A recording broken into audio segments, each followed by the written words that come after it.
Welcome back to the last episode of Digital for the year as Posey scrambles out of the way. Yes, Posey is in the office for the final episode of the year. We're all here. We have a chat. We talk about a whole range of different topics. So we cover the year that was 2020. We started with fires, floods, COVID hit. Business was a crazy experience throughout 2020. Some silver linings, some positives, some negatives. We talk about the social dilemma, privacy and data. We bring up to speed on what we have planned for the new year that is 2021. So all in all, we have a great chat. Hope you can join us for what is final episode for 2021. 2020. 2021. Let's have the episode. All right, so I'm super excited because we're recording okay now for everybody to. I'm super excited about this chat because it's the first time we've had 4 people on the podcast, and it's all of us. It's with the team. We're in the office minus one, but today really excited just to talk about the year that was. Basically, we've got the whole team in the office and a bit of a powwow about the year that was 2020. So, what's everybody's thoughts on 2020?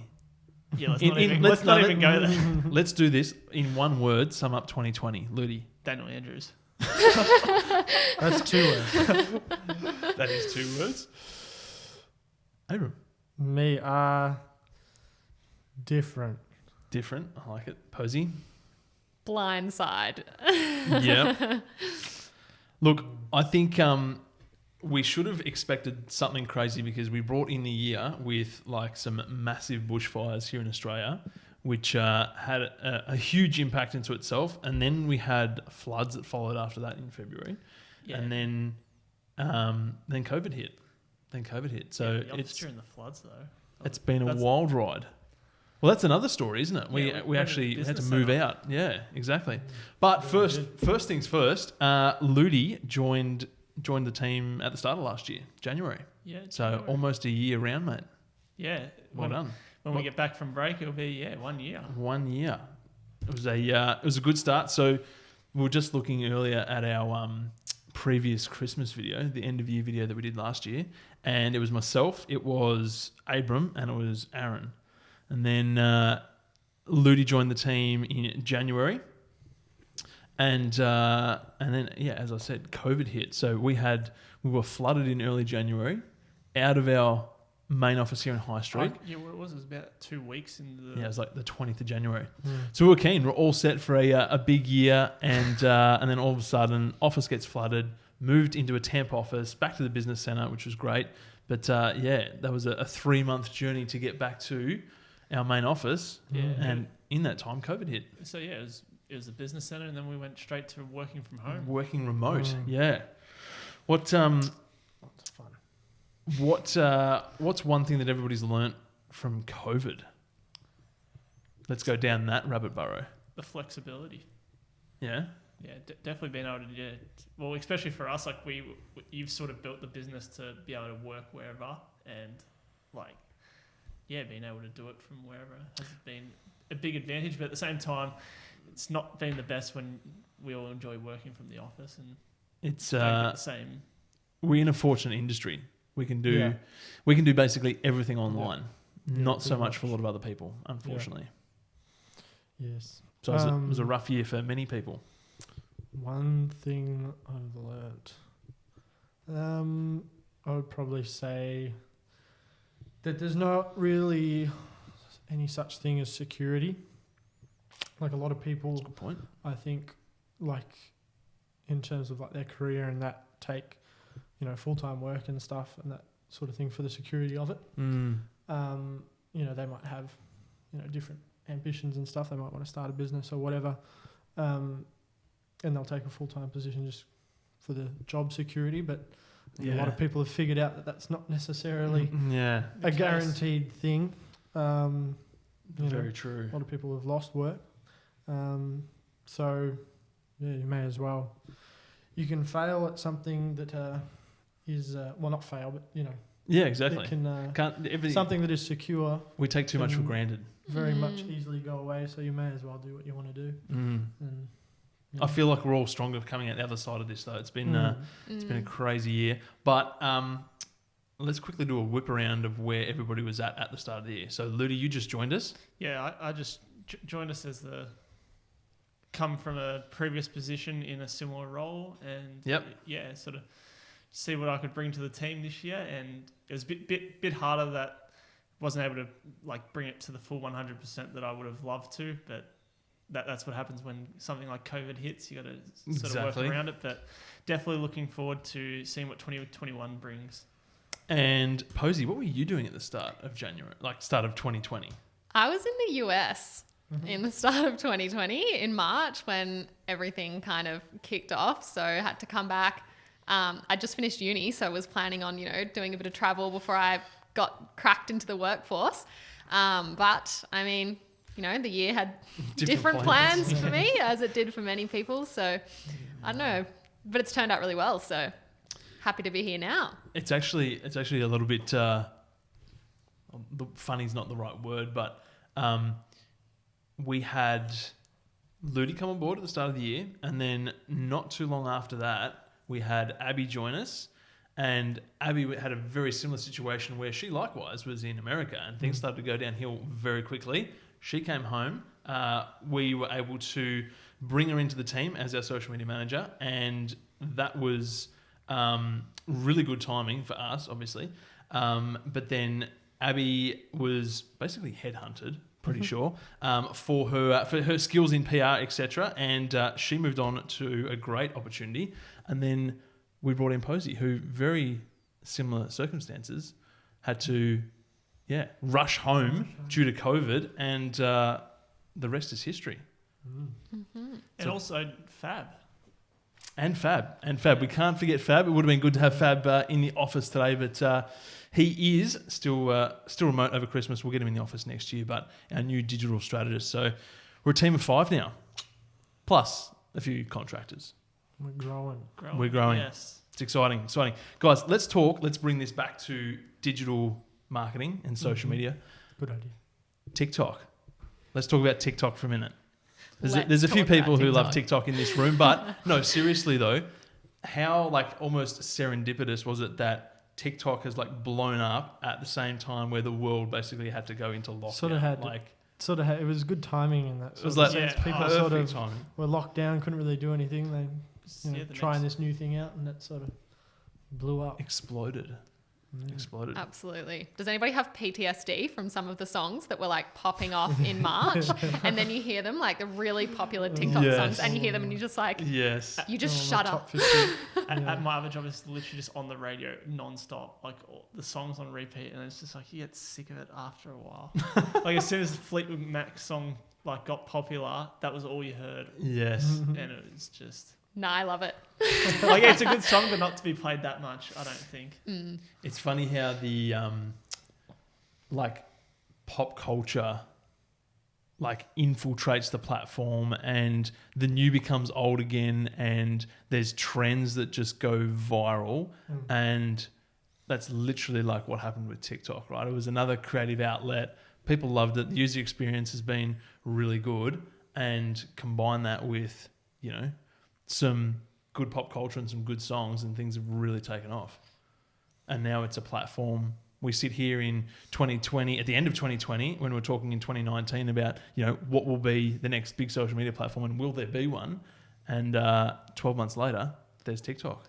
Mm-hmm. Yeah, I was going, before we actually even started talking on the podcast, I was actually saying to the guys here at the team, I was looking at our first podcast episode, and Aaron and Abram and Ant were all talking about what's going to be the next thing, and they're all saying that nothing's going to probably come along for a long time. And to see not even 12 months later, TikTok's just skyrocketed.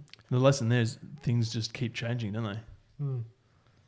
Stuff is always changing. And then nearly even having TikTok banned as well. Yes.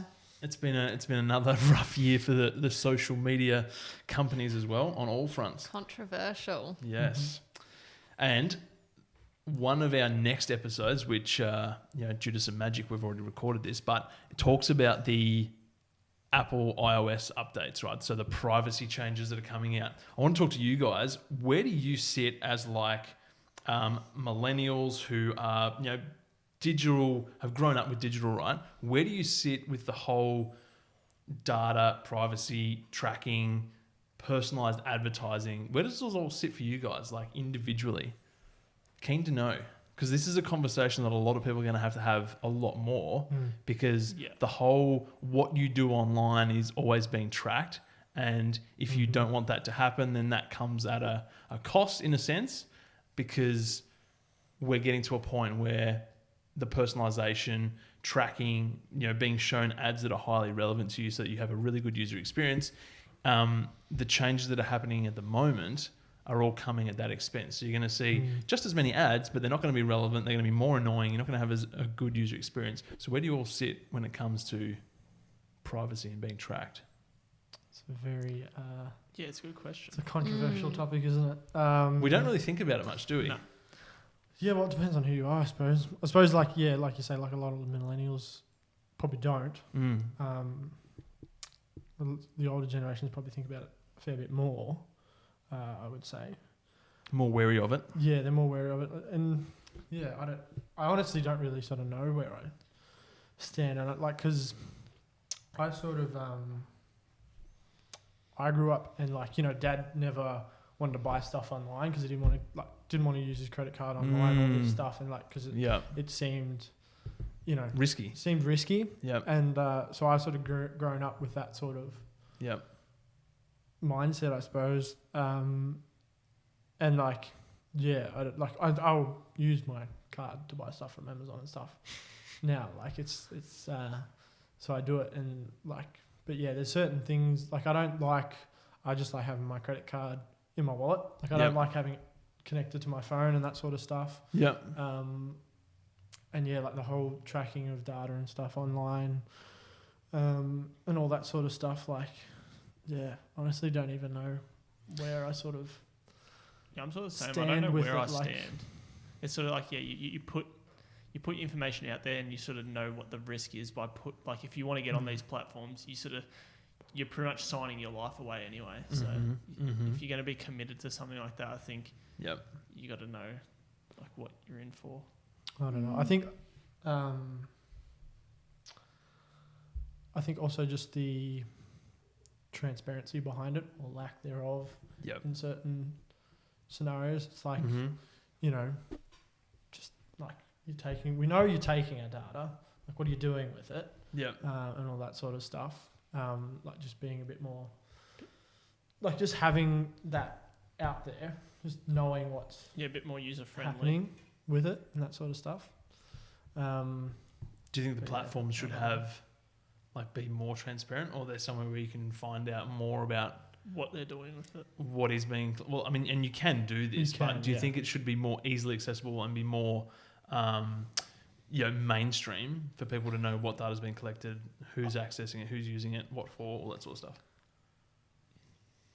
I would say yes. Yeah. Yeah. Definitely for the older demographic that sort of want to know that stuff.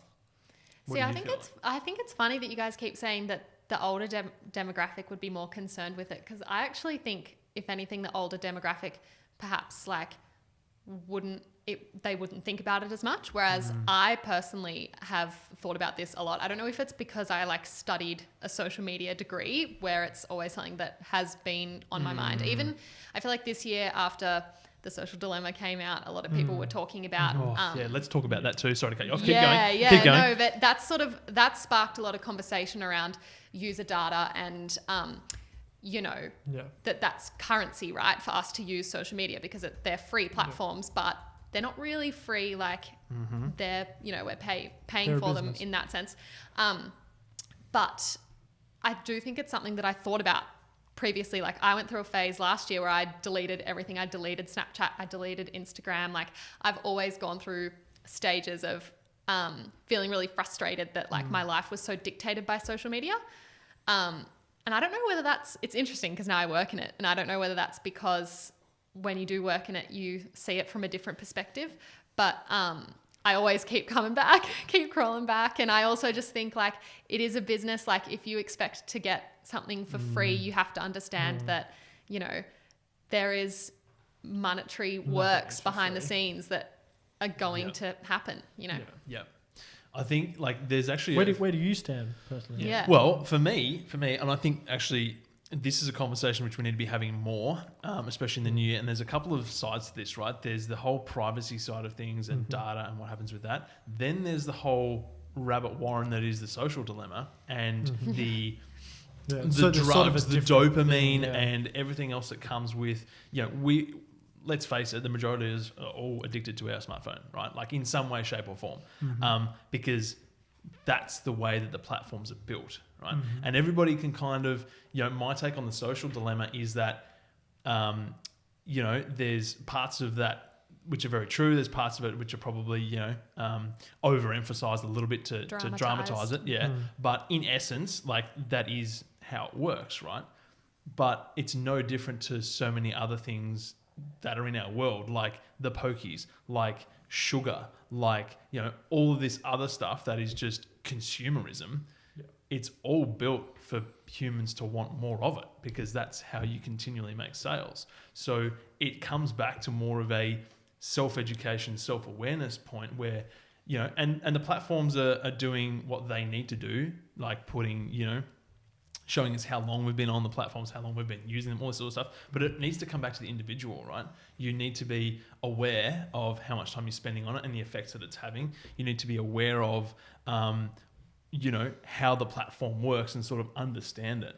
So, you can go both sides of the coin. For me, in terms of like data and privacy, very important, but I'm more than willing to hand over or for platforms to track my data and for the algorithms to be able to use that to provide me with a better experience, because the Internet of Things is only growing, right? So not just our phones and online shopping, but fridges that are going to order your shopping for you. They're going to be taking stock takes inside of your fridge because it's all connected to the internet, right? It's only sort of heading in one direction.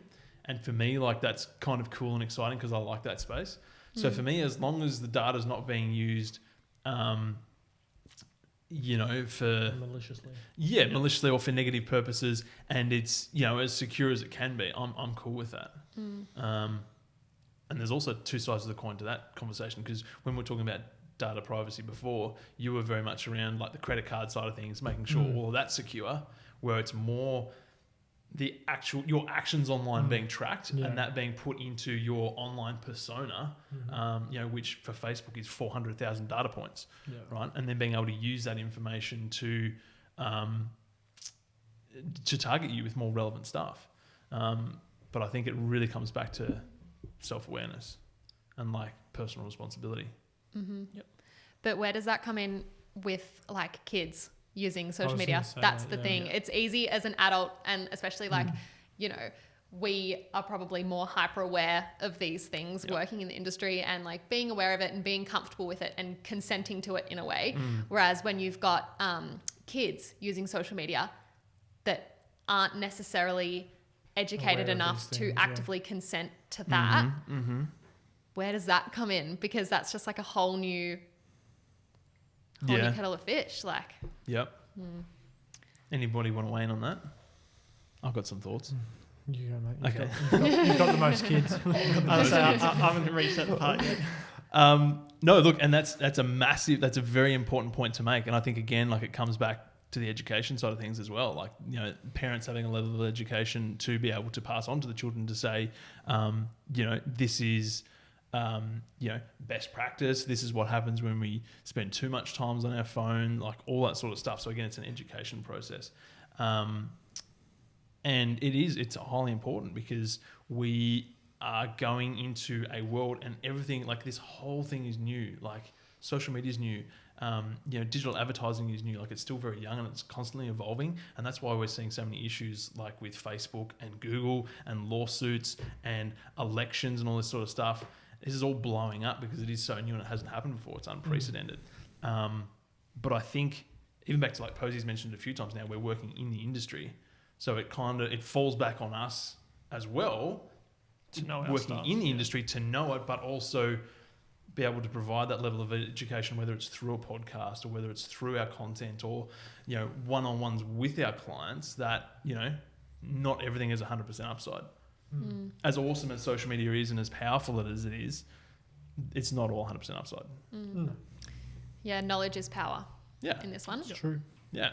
It's not something that we can necessarily like, you know, push back on. Like there's parts of it that we can push back on, but in the main, everything is just going to continue to move forward. Like technology, the internet, AI, AR, like it's just going to keep developing. So we have to be able to manage that as best we can. Yeah. Agree with that? Yep. It's not going to 100%. go backwards. Cool. What did everybody think of The Social Dilemma before we move on I from haven't that? seen it yet. You haven't seen it? haven't seen Abram, it. I've what heard do of you it, like, mean? I think I've seen like 10 minutes of it or something, but like I haven't seen the whole thing yet. I'm not going to lie, I'm the same with Abram. I've not even seen one bit of it. Guys, have you seen it, Anthony? I have, yeah. Yeah. Definitely. Like I've talked to people that have seen it. Yeah. Yeah. Yeah.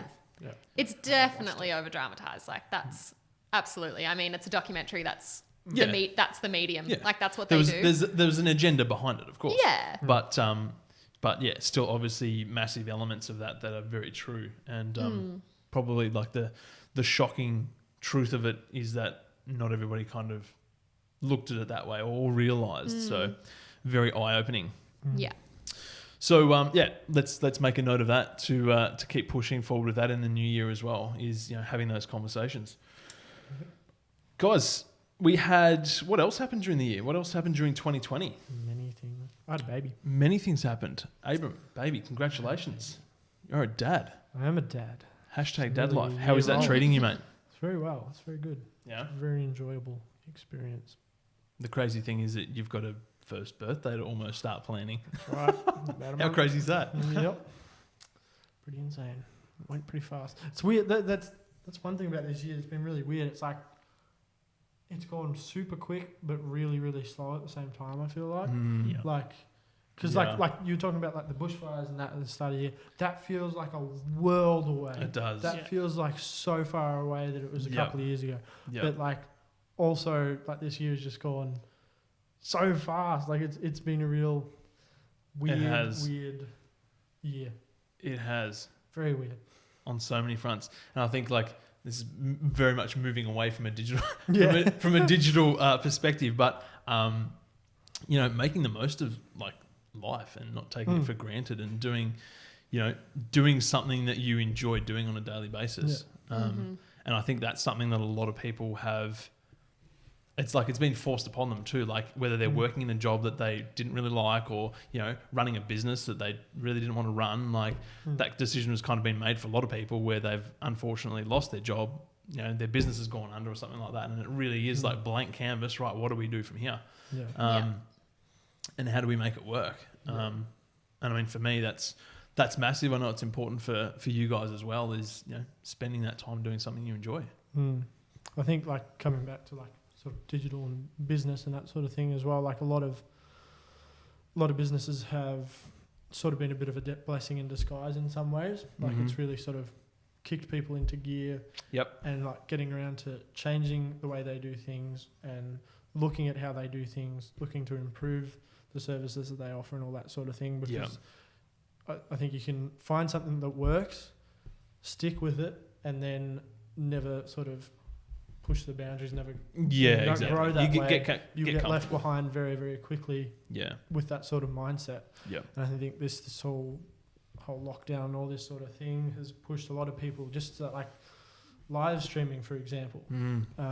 People have been doing a lot more of that, business Online and shopping. otherwise, online shopping, Yep. all this sort of thing. People, cafes and that, like, Yep. you know, changing to takeaway models and that sort of thing, and, you know, getting on things like menu log and all that sort of Yep. thing. Just looking at different ways that they can run their business, different ways they can, you know, Yep. run their services and all this sort of thing. And there's you go. No, I was just going to say the adaptation and the resourcefulness. I think that's like been one of the most positive things, is like Yeah. people just really taking the hits and, you know, working out Still how going. to overcome them Still and adapt to a really rapidly volatile changing landscape. But, you know, being able to work through it and come up with new ideas and innovate and stuff like Yeah. that. I think that some of the best like business owners and creatives and that sort of thing that I know are really good problem solvers. At the end of the day, Yeah. that's what they are. They're faced with challenge after challenge after challenge, or problem after problem after problem, especially this year more than most.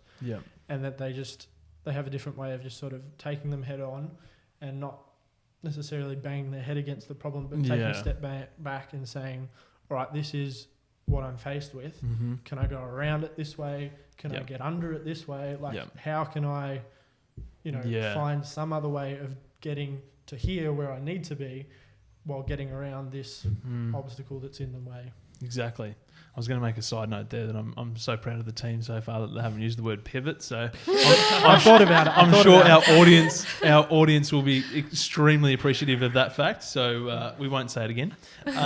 No, but it's so true. And I think, we, a little plug back to our Support Small and Local initiative that we ran earlier in the year as well. That feels like a lifetime ago. It does, doesn't it? But yeah, interviewing SMEs in the local area, getting that content out onto social media so that they could spread the message around how their businesses have adapted and pivoted. Not using the word pivot. But it's so true. And like you mentioned, like restaurants and cafes, switching to delivery which literally for most was the only option they had. Yeah, exactly. But the silver lining out of all this is so many, whether it was delivery services or putting on takeaway lunches and stuff. Yeah, it's an additional revenue stream that they now have on top of things going back to COVID normal. Yeah, exactly. That's what I was sort of talking about before about thinking about different ways to go about things. Yeah, different ways to offer what you're offering, that sort of thing, and then that being how you grow. Yeah, instead of being stuck in the same formula that's been working for a long time. How can you push boundaries? Yeah, exactly. And obviously, we had it as well where there's so many bricks and mortar businesses that have needed to get online in some way, shape or form. Like it really has kind of pushed that, that natural evolution, 3 to 5 years, forward, advanced it, because there literally was no other way. And I think that's another bonus is it will obviously help businesses moving forward if they do have an online presence. It's there. It's something else that they can use. And even back down to things like businesses collecting data, like customer data. And I think, how the sheet of paper, like the COVID check-in that you have, when you go to restaurants and stuff now, some of them will bring it out as a separate sheet, or it'll actually be stuck on the table, right? And you scan the QR code.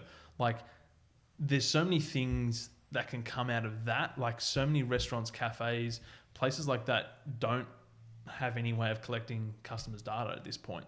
But now, with this QR code being mandatory for COVID, how can the business then use that or that kind of system to assist them in their marketing moving forward, right? Because it's kind of becoming commonplace. So hopefully in the very near future we won't need that tracing system anymore.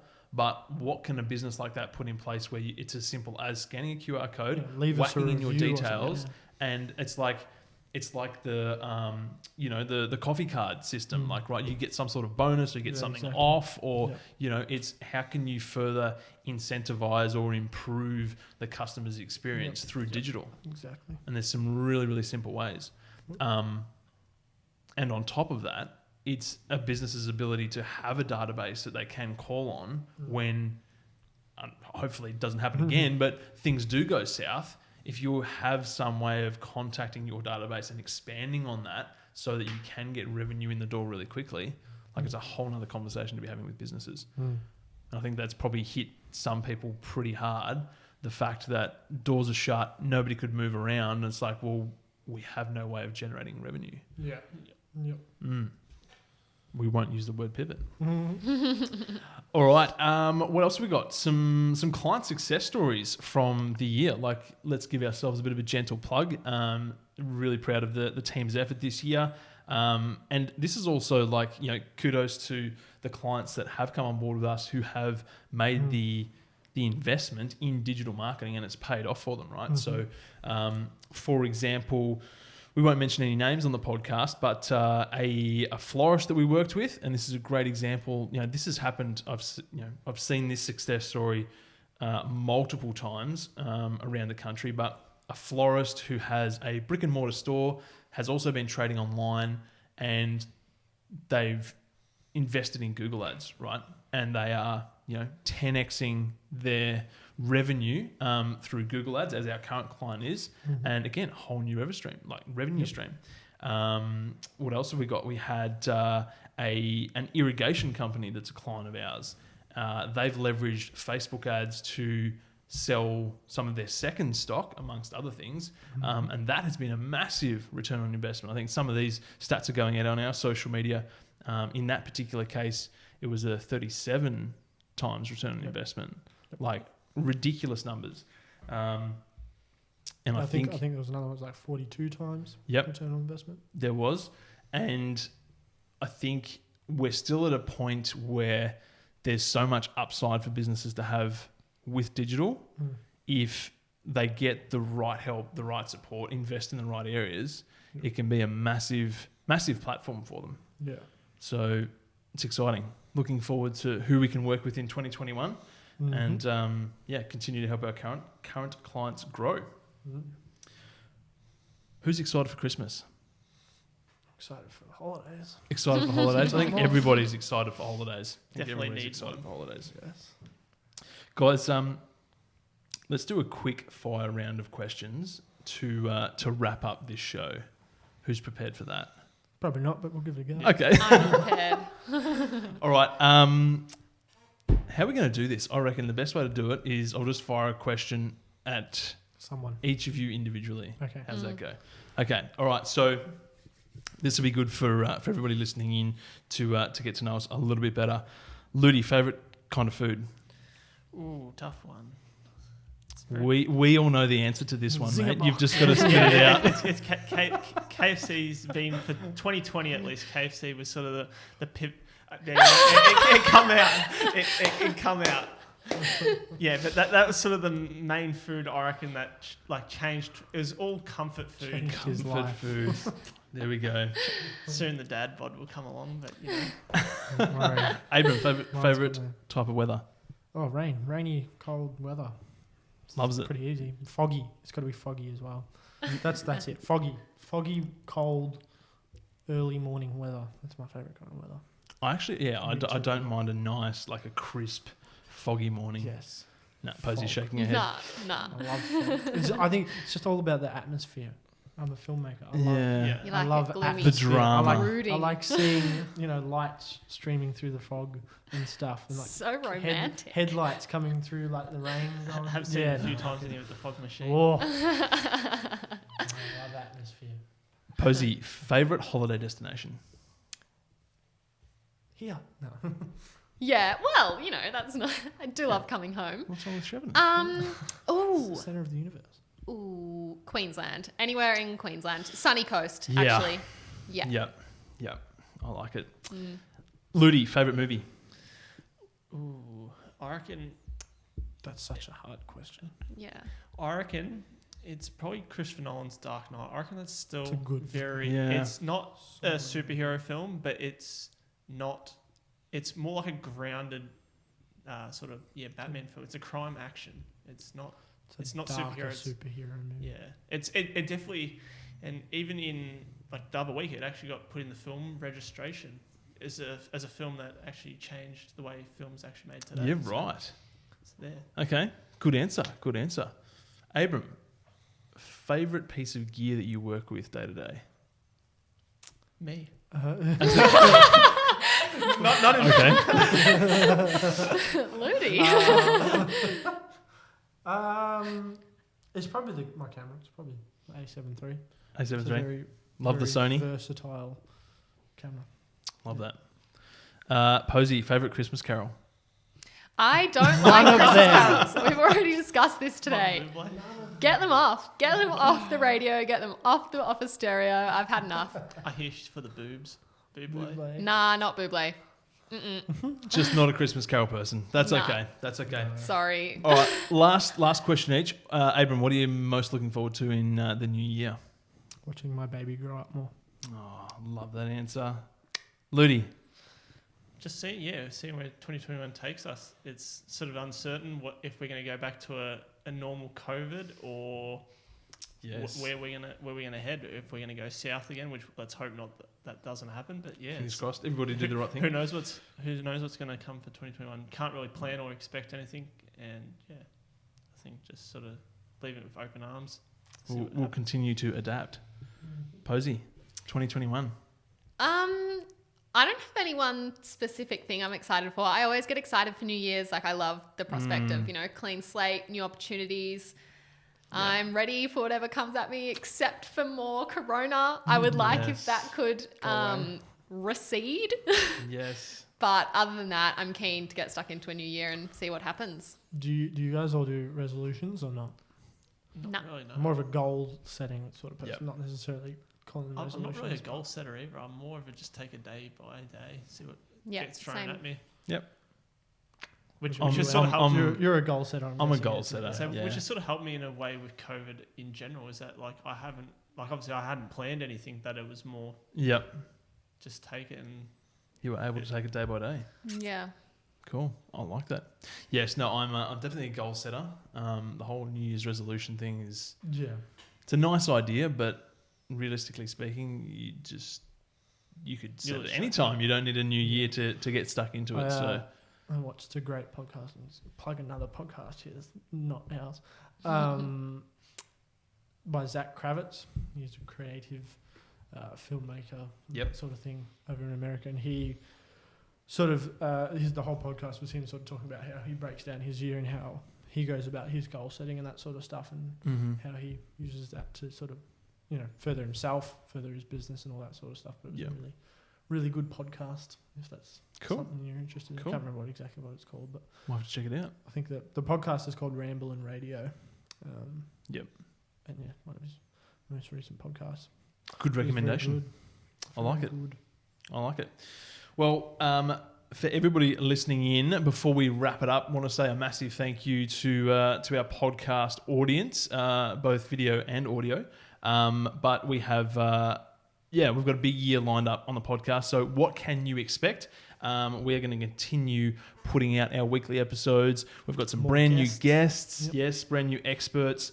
We're going to have more podcasts with the team where we go in depth in digital and social media and all that involves. So we'll be pushing forward, and the whole idea of the show being digital is that it is our main outlet, our main pillar content to get the latest and greatest what's happening in the marketplace out to our audience, out to our clients, and produce some really helpful, relevant content. So I'm looking forward to it. Sounds good, guys. Thanks for sharing your time, and thanks for being on the podcast. Not a problem. How about we head into holidays, hey? Sounds good Yes. to me. Beautiful. All right. Thank you so much again for everybody who's been listening in, watching in. Really appreciate it. Don't forget to take a screenshot, upload it to Instagram, tag us so that we know you have been tuning in. And as always, if you've got any suggestions, guests that you want to see on the show, hit us up, send a message, and we'll get it organised. Happy holidays. Enjoy the holidays. Stay safe. See you in 2021. We're out of here. Mic drop? Mm-hmm. We can do that post, can't we? Done. So that's it for another episode. Thank you so much for tuning in. As we mentioned, we'd love to get your thoughts and feedback on this episode. You can do that by heading over to our Instagram at AttentionMedia Agency and letting us know what your thoughts. Send us a message. We'd love to hear from you. We'd also love to know what you'd like us to talk about in upcoming episodes. So send us your topic ideas. We are always interested. And if you'd love to know more, head over to the website attentionmedia.com.au. That's all for now. We'll see you in the next episode.